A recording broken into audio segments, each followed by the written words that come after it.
बिस्मिल्लाहिर्रहमानिर्रहीम। I am Ahmad रज़ा ख़ान। मेरा बेटा, हमने ट्रिग्नोमेट्रिक फंक्शन शुरू किया हुआ था और हम बाय डेफिनेशन उसके प्रूव कर रहे थे।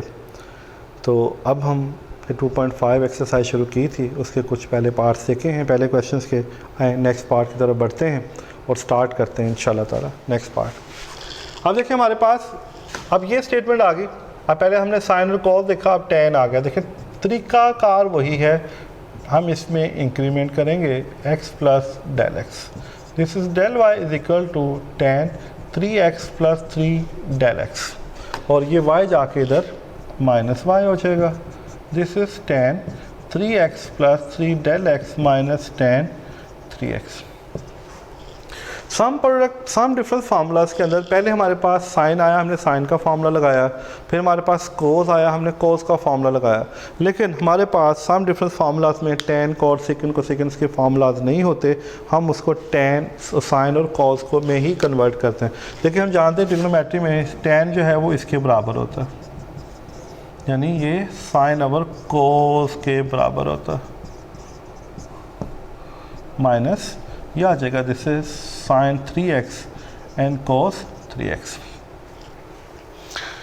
अब यहाँ तक जाने के बाद मुझे नज़र आ रहा है कि मैं इसका एलसीएम ले सकता हूँ, तो इसका एलसीएम लेते हैं। दिस इज कोस 3x, तरतीब से लिख रहा हूँ, 3x प्लस 3 डेल एक्स। इसे ज़रब दे दें,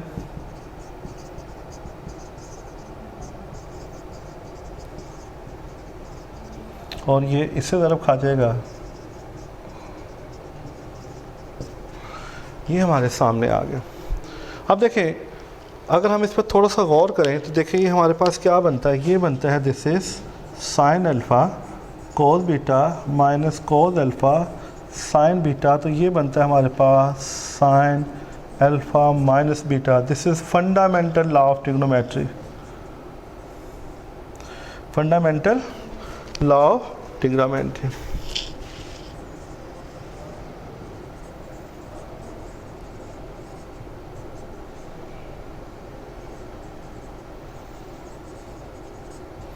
ये 10वां चैप्टर है, फर्स्ट ईयर में हम इसको पढ़ चुके हैं। This is fundamental law of trigonometry, हम इसको काफ़ी एक्सरसाइज कर चुके हैं। अब यहाँ पे ये अल्फ़ा है और ये बीटा, तो ये बनेगा this is sine 3x plus 3 del x minus beta जो है वो 3x है। तो ये आ जाएगा हमारे पास नीचे वाली term as it is cos 3x cos 3x plus 3 of del x. तो ये 3 के साथ कट जाएगा, तो हमारे पास ये आ जाएगी, इसकी शक्ल जो है वो आ जाएगी। This is del y is equal to sine 3x, और बॉटम में हमारे पास जो है वो क्या आ जाएगा, this is cos 3x into of cos 3x plus 3 del x. यहाँ तक हम इसको सिंप्लीफाई कर चुके हैं। अब हमें आगे अगला स्टेप हमारा होता है टेकिंग लिमिट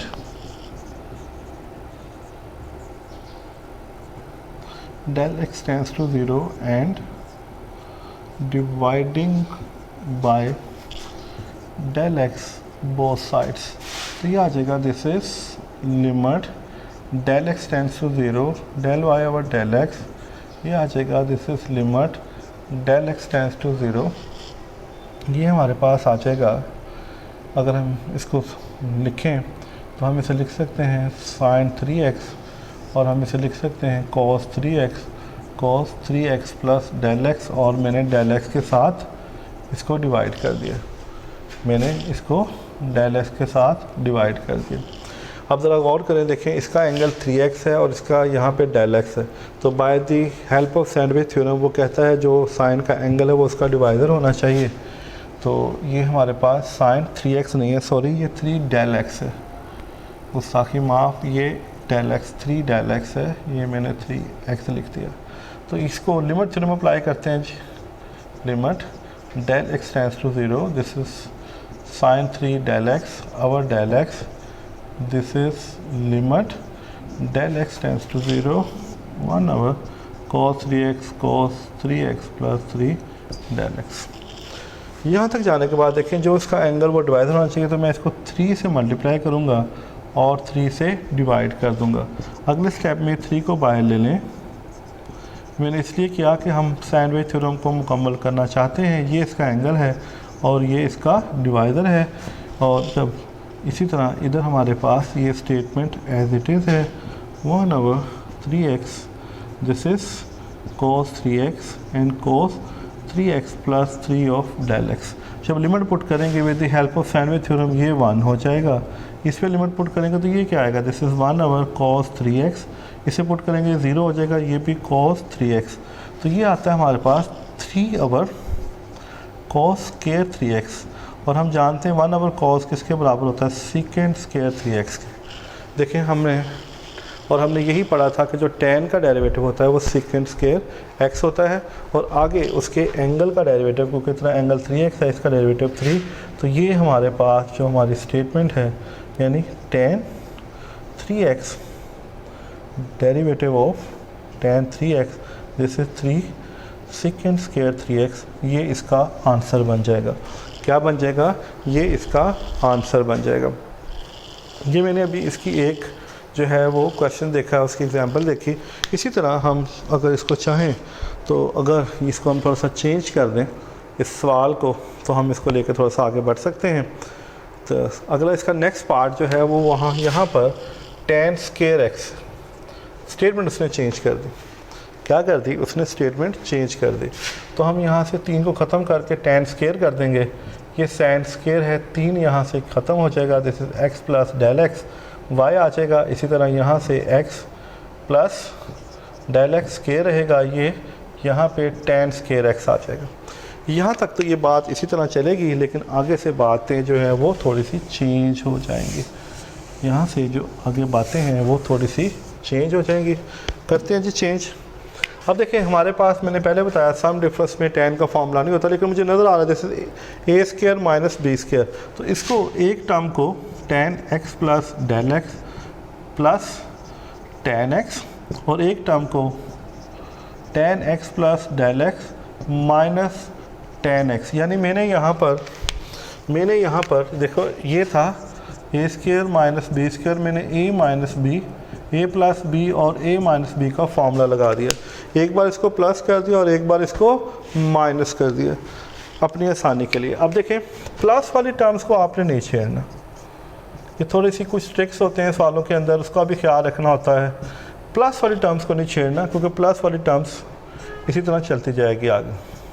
तो ये आ जाएगा हमारे पास tan को जिस तरह भी हमने पहले किया sine x plus del x over cos x। देखें ये वही अभी जो हमने सवाल किया सारे का सारा पार्ट वही बन जाएगा, cos x plus del x minus sine x over cos x। अभी मैंने सारा का सारा पार्ट किया, ये बस साथ आ जाएगा, बाकी सारे का सारा सवाल वही रहेगा। This is tan x plus del x plus tan x। अब ये इसका एलसीएम ले लें, ये आ जाएगा हमारे पास, this is cos x plus del x, ये से ज़रब खाएगा sine x plus del x, this is cos x, और ये आ जाएगा हमारे पास minus sine x, this is cos x plus del x. अब इसके बाद यहाँ पे this is tan x plus del x plus tan x, और ये आ जाएगा हमारे पास सेम जिसमें अभी मैं, क्योंकि मैं ये पहले सारा सवाल कर चुका हूँ, मुझे उम्मीद है ये मैंने this is sine alpha cos beta minus cos alpha sine beta, उसी का फार्मूला दोबारा इस्तेमाल कर दिया। ये वही सवाल है जो अभी मैंने प्रीवियसली अभी आपके सामने परफॉर्म किया। यहाँ तक जाने के बाद x के साथ कट जाएगा, तो हमारे पास जो है यहाँ पे जो टर्म्स आएगी, ये जो यहाँ पे हमने लिखा, तो मैं इसको इसलिए रफ नहीं किया था, मुझे पता था कि मुझे इसका इस्तेमाल जो है यहाँ पे इसकी ज़रूरत पेश आनी है, तो मैं इसी को इस्तेमाल करूँगा। इसलिए मैंने थोड़ी सी ज़रा अपनी बचत की है ताकि मुझे थोड़ा सा ये काम यहाँ पे ना करना पड़े। तो यहाँ तक जाने के बाद ये हमारे पास आ जाएगा, this is tan x plus del x plus tan x, ये टर्म अलहदा हो जाएगी, और फिर ये वाली टर्म जो हम सॉल्व करेंगे ये आएगी, this is tan del x, और नीचे आ जाएगी cos x plus del x. यहाँ तक जाने के बाद फिर टेकिंग लिमिट बोथ साइड्स, हम लिमिट लेंगे, this is tan x plus tan x plus tan x, और यहाँ पे आ जाएगा हमारे पास 1 cos x plus del x, और यहाँ पे हमारे पास साइन डेल एक्स। मुझे जैसे यहाँ लिख लें, पहले लिख लें, ये 1 लिख दें, ना लिखें, इससे कोई फ़र्क नहीं पड़ता। यहाँ तक जाने के बाद फिर मैं लिमिट थ्योरम अप्लाई कर रहा हूँ। This is tan x plus del x plus of tan x, और यहाँ पे ये आ जाएगा this is limit del x tends to 0, क्योंकि हमने लिमिट्स की बात की और साथ डेल एक्स से भी डिवाइड करना होगा। तो ये सिंप्लीफाई करके लिखेंगे sine del x over del x, और ये 1 cos x plus del x.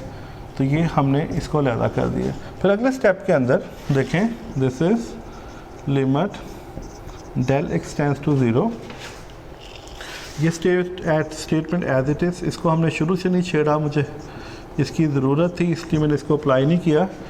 Limit theorem इस पर एक दफ़ा फिर अप्लाई कर दें जी। डेल एक्स टेंस टू 0, ये आ जाएगा sine del x over del x, फिर एक दफ़ा limit del x tends to 0 1 cos x and cos x plus del x. Limit apply कर दें, जब लिमिट अप्लाई करेंगे ये 0, तो यहाँ पे आएगा this is tan x plus tan x, क्योंकि यहाँ पे डेल एक्स नहीं है। लिमिट अप्लाई करेंगे 1, फिर जब इस पर लिमिट अप्लाई करेंगे 1 cos x into of cos x, तो ये आ जाएगा 2 tan x, ये आ जाएगा 1 cos square x, ये आ जाएगा 2 ऑफ tan x, ये आ जाएगा secant square x। ये हमारे पास क्या आ जाएगा, tan secant square x। अगर मैं इसको डायरेक्टली चेक करूं, देखें y is equal to what is the derivative tan square x, this is power rule. तो ये आएगा dy ओवर dx, पावर शुरू में, पावर में से एक कम, फिर आके tan का डेरिवेटिव, ये मैं भी आपको बता चुका, ये secant square x। देखिए इसमें और इसमें कोई फ़र्क नहीं। अगर आप डायरेक्टली अप्लाई करते हैं तो भी उसका आंसर वही आएगा, और इसको अगर हम सिंप्लीफाई करते हैं तो भी उसका आंसर वही आएगा। इसी तरह मेरा बेटा हम इसके बाकी सारे पार्ट्स जो हैं वो with the help of this definition solve कर सकते हैं, क्योंकि अभी मेरे पास कोर्स के अंदर भी 1-2 सवालात हैं, तो मेरा बेटा उनको भी देखते हैं। जब तक के लिए इजाज़त दो, अल्लाह हाफ़िज़।